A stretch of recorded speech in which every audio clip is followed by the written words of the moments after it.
Okay, வணக்கம். நிஃப்டியோட level, இன்றைக்கியோட level பார்ப்போம். இன்றைக்கோட ரெசிஸ்டன்ஸ் இந்த ஃபஸ்ட்டு கேண்டில் வச்சுக்கோங்க. ஓகேயா, அதிகபட்சம் 875ங்கிறது ரெசிஸ்டன்ஸ் ஆக்ட் பண்ணும். இந்த இடம் வந்து மேஜர் சப்போர்ட் ஆக்ட் பண்ணும்.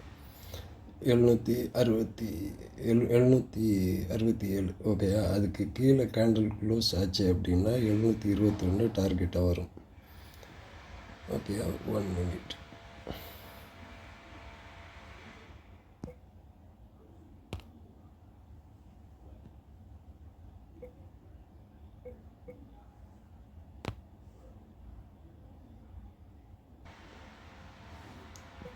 ஓகே, இப்போ வந்து அதுக்கு கீழே க்ளோஸ் ஆணுச்சுன்னா தான் இது வந்து ஃபர்தராக வந்து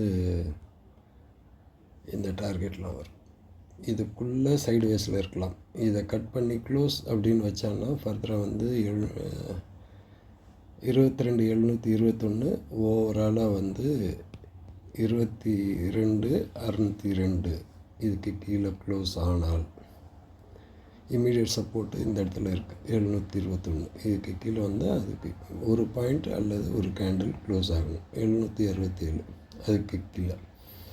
ஓகே, இம்மீடியட்டாக கேண்டில் கீழே க்ளோஸ் ஆகிடுச்சு அப்படின்னா ஃபர்தராக வந்து 721 602 இந்த கேண்டில் வந்து சப்போர்ட்டாக எடுக்கும். இந்த லாஸ்ட்டு கேண்டில் தான் ரெஃபரன்ஸ். ஓகேயா, அதனால் இந்த ரேஞ்ச் வரைக்கும் அது வரணும்.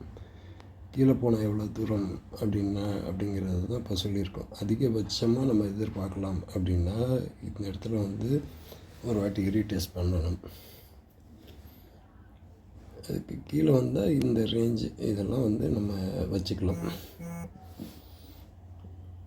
ஓகேயா, அதே போல் மேலே போணுச்சுன்னா எங்கே போகும் அப்படின்னா இந்த இடத்த வந்து சப்போர்ட் எடுக்குது அப்படிங்கிற மாதிரி வச்சுக்கிட்டோம் அப்படின்னா இதுக்குள்ளே இந்த ரேஞ்சுக்குள்ளே சுற்றணும். இது கீழே கட் பண்ணிச்சுன்னா தான் இந்த லெவல்லாம் சொல்லியிருக்கேன். மேலே க்ளோஸ் ஆச்சு அப்படின்னா 23,025 23,080 இதெல்லாம் போகிறதுக்கு வாய்ப்பு இருக்குது.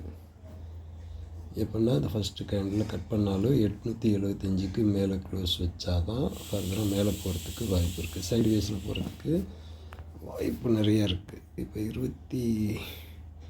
22,900 பி வந்து எடுக்க சொல்லியிருந்தேன். ஓகே, காலையில் எடுத்து வச்சுருக்கோம். இப்போ வந்து இந்த 131க்கு கீழே க்ளோஸ் வச்சா இது 9569 கீழே 0.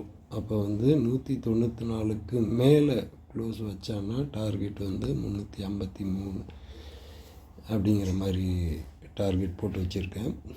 இது ரஃபாக போட்டது. எனிவே அது வந்து நடக்குதா அப்படிங்கிறத பார்ப்போம். இது 194க்கு மேலே. Okay, bye bye.